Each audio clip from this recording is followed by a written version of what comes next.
Thanks for joining us, Ant, on Steve Wood's VIP YouTube TV. How's things there where you live in Fowlsworth? 'Cause I think you had a rave in your back garden there at Daisy Nook, didn't you? It was round the corner from my house. It was a joke, yeah. It was, mate. Crazy. Could you hear it all from your house? Yeah. What did you Yeah, make I of can it? hear it. I only live up the road, don't I? So, mad, mate. Did you lose your temper and want to go and sort them all out? Yeah, I did do. No, I didn't. So how's it, what did you make of that? Seriously, a serious question. What do you think of these lunatics that are doing that? Pathetic, mate. It's stupid. People are trying to keep distance from more people to let this virus get rid, and you're getting knobbers like people who was at a rave. Yeah. You know what I mean? Or grouping up together. It's crazy. What's it been like for you during COVID-19? I mean, I know you well enough for a lot of years. I know what boxing means to you.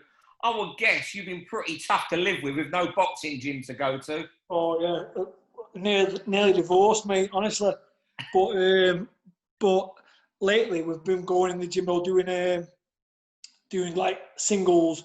No, not having all those lads in at once. Just doing singles every now and then. So I've been all right lately. Yeah. How much was it a struggle for you personally, mentally, for someone like you? Be able to say, because boxing's your life. Yeah, mentally, do you know what? It's hard, really. But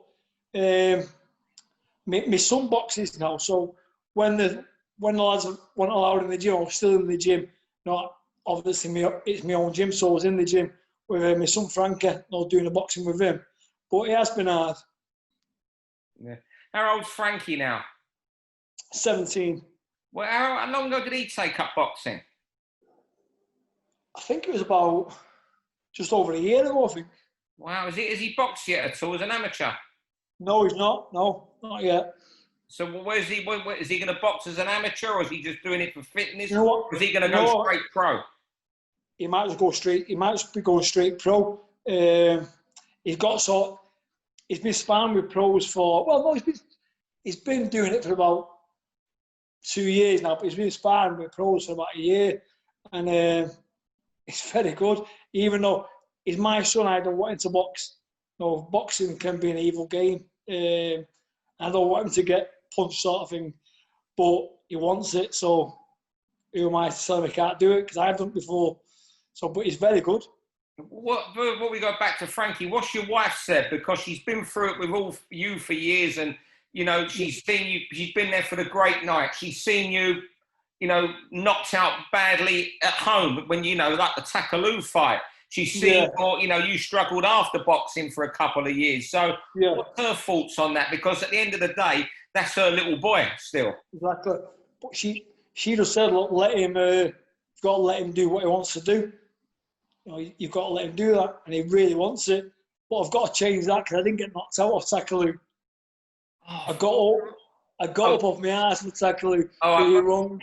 Oh, well, I'll take that bit out there. Yeah. Okay, then we'll go back. But okay, she's seen you lose to Takaloo, quite badly. First round, you were the big hero. And that was Ricky Hatton versus Roland.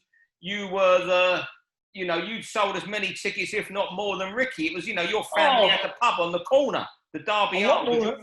A lot more than Ricky. I sold 3/4 that place out. A lot more than him. But that's the way boxing goes. That's the way life goes. She knows it's been my life since I was 14 years old. I've just put everything into boxing, and I got a lot out of boxing. Considering I wasn't no great shakes. I was a dedicated, tough, strong lad who loved a bit of a fight. But I've channeled that into boxing, something to do. And made a decent living out of it. But I wasn't anything special. That's actually, I've known you throughout your career. I know how much you put into it. So I lived in Manchester close by. We knew each other very well. What does it do to you when you see guys like Frankie Gavin, Joe Selkirk, who have all the talent in the world and don't fulfil it? It really knocks me sick, mate. And with Joe, I've got to give Joe his props because Joe's hands was very, very bad. I know he could have like been in the gym a lot more than he was, but he did have very bad hands, so that played on his mind. But with someone like Frankie, he'll be kicking himself now. I speak to him often still now, and I think he's working on the railways. But the money he could have earned, he could have owned the railway company. It's crazy. And now he's working on the railways, and later in life he'll find out it'll touch him bad because the skill and the pedigree he had was unreal, mate, and it didn't even show half of it in fights, but he was unreal. Yeah. So just going back to your son, so if he turns pro when he's 18 or 19, whenever you decide or you both decide that there's the right time, what will you do? Will you look for a promotional deal, or will you just put him on small shows to start? Probably put him on small shows to start because it is tough when you get a promotional deal with a big promoter.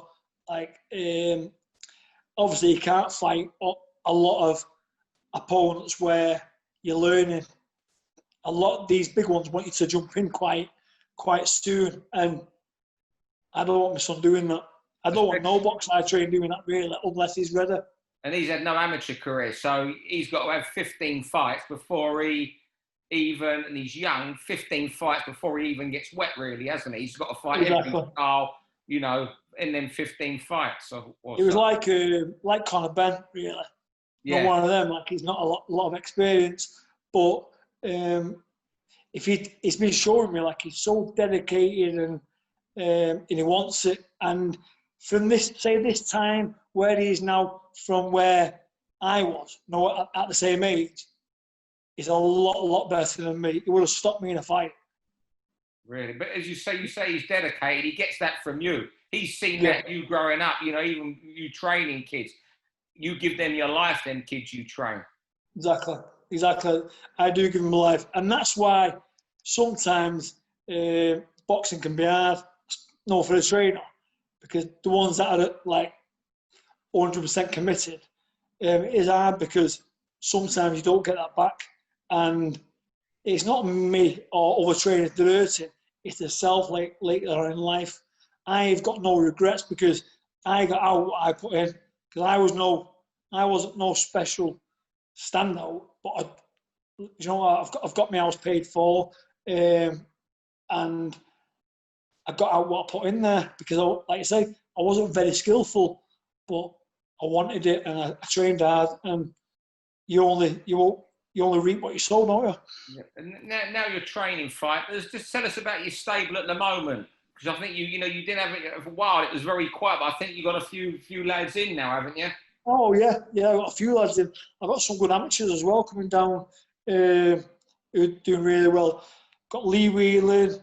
I've got an amateur coming down from Liverpool who's brilliant. I've got Jamie Mitchell, Jimmy Kelly.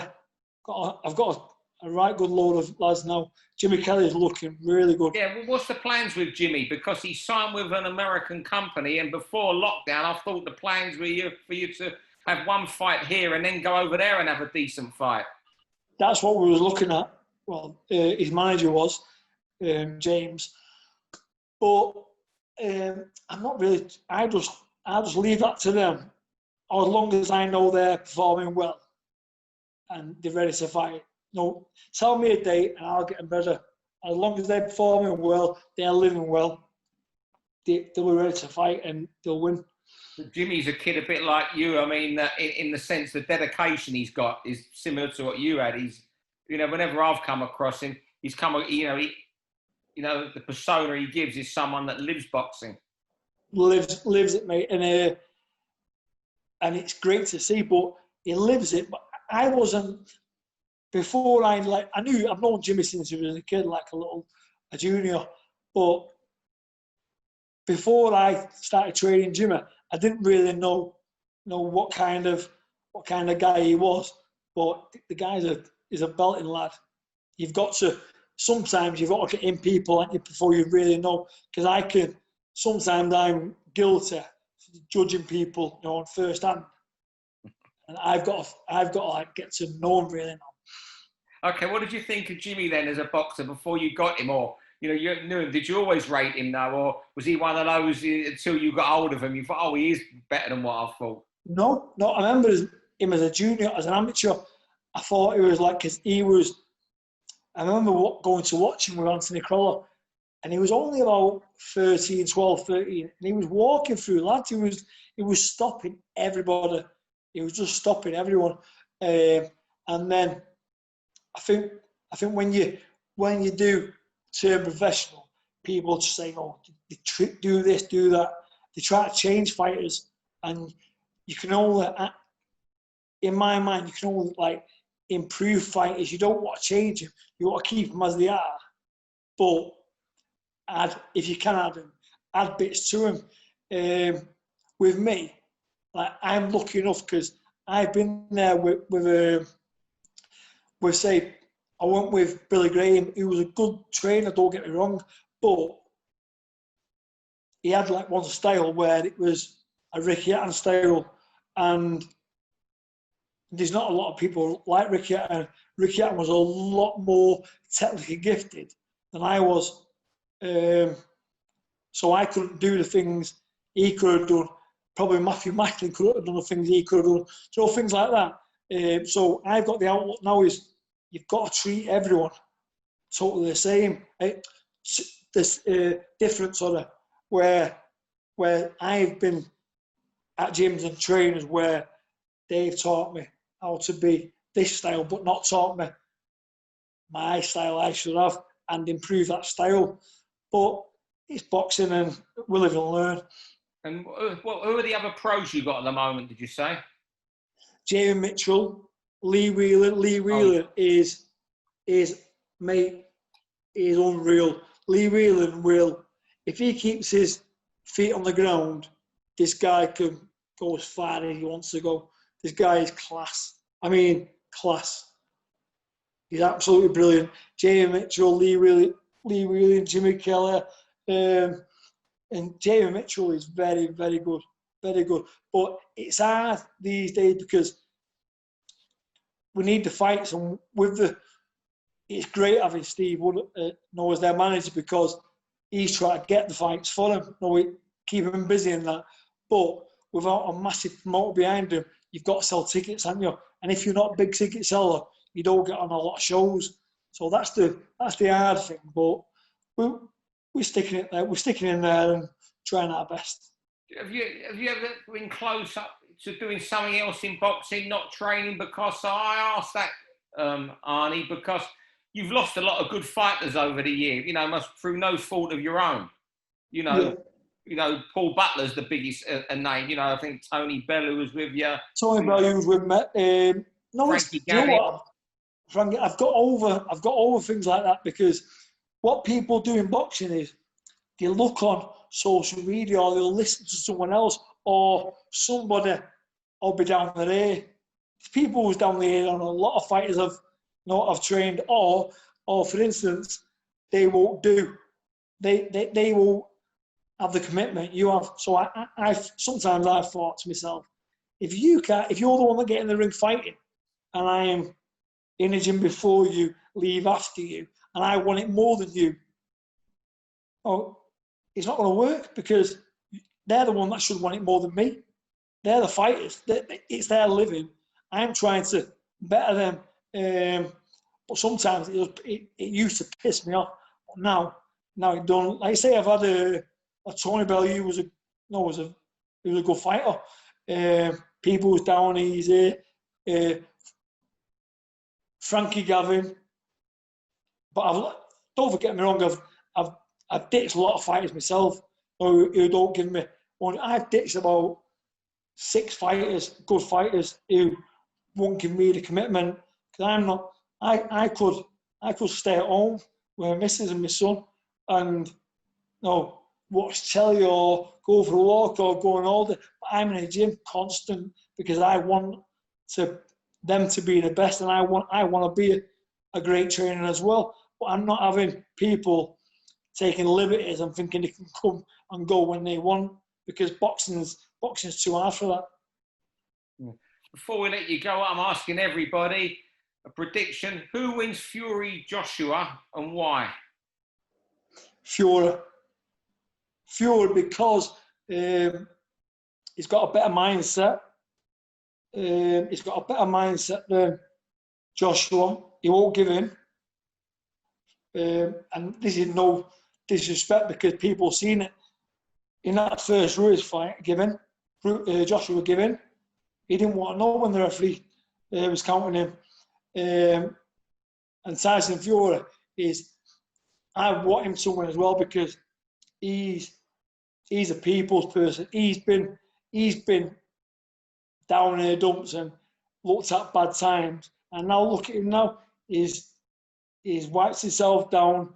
He's not depressed. He's got out of that depression, and he's shown people if you work hard enough, you can get what you want. And he's done that. And I've got big respect for Tyson. I never used to think he was all that, to tell the truth. But now I look at him and think, you know, you're a good fighter. But I like I think he's a great fighter, but an even better person for what he's done. Do you know what I mean? Like, got himself out of that rut. Yeah. Just one last one. Realistically, when do you think you'll be back in a corner again with your fighters? I'd love to say this weekend, but as soon as they say like Steve Wood, Frank Warren, whoever it is, Eddie Hearn, as soon as it says that the time to go, my fighters will be ready. My fighters will be 100%. So as soon as that time comes, they'll be ready. Thanks a lot, Anthony. Been great talking to you for Steve Wood's VIP channel. Nice one, Steve. Appreciate that, pal. For all boxing info, news and latest interviews, amateur and pro, across the north, click and subscribe. VIP Boxing Promotions. Also Twitter, Instagram and Facebook.